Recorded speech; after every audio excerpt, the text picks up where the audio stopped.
have to depart ahead of the arrival of SpaceX's Dragon in order to free up a docking spot.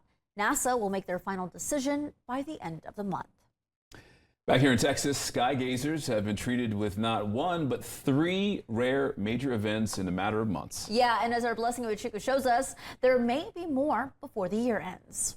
It's a little dark right now, but it has to be a little bit darker than what we are seeing now for you to experience what Texans experienced twice this year. I'm talking about a meteor shower and northern lights. It doesn't happen every day, and storm experts say there could be more where that came from. There it goes. Blake Brown has been a storm chaser out of Amarillo for a decade. Landspout tornado right now. Covering the twists and turns of Mother Nature with his lens. Once I got my first camera a long time ago, I kind of just started taking photos, anything weather related, whether it was just a rain shower or lightning or tornadoes when it comes to severe weather. I document hurricanes. He later developed an interest in capturing weather most people don't think about when they're talking about storms. My fondness for space really took off, doing any meteor shower that I could and just getting out there. Most recently in early August, when he went to the darkest part of the Texas Panhandle to document a meteor shower. To his surprise, another phenomenon was happening at the same time. All of a sudden, within 1 minute, it went from just a red glow on the skyline to just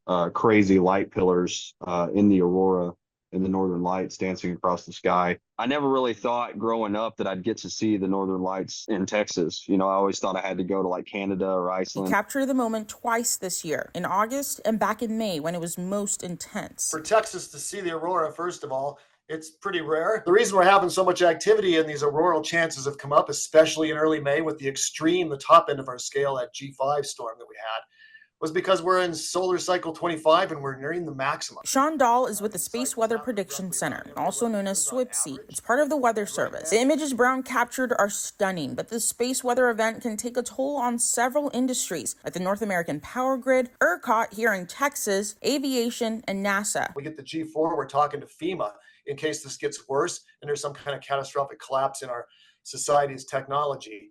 G5 or even G4, the White House Situation Room is starting to get the information and word to be prepared. The G he keeps mentioning stands for geomagnetic. The geomagnetic storm in August was not as critical as the one in May, where some major issues were going on. He says the storm was the most successfully mitigated extreme space weather storm in history, and the first time they've ever put out a G4 watch since 2005. You've never experienced anything like this, right? Just leaves you speechless. Dahl expects increased chances of seeing these repeat events well into 2026. In North Texas, Blessed Iwuchukwu, Spectrum News.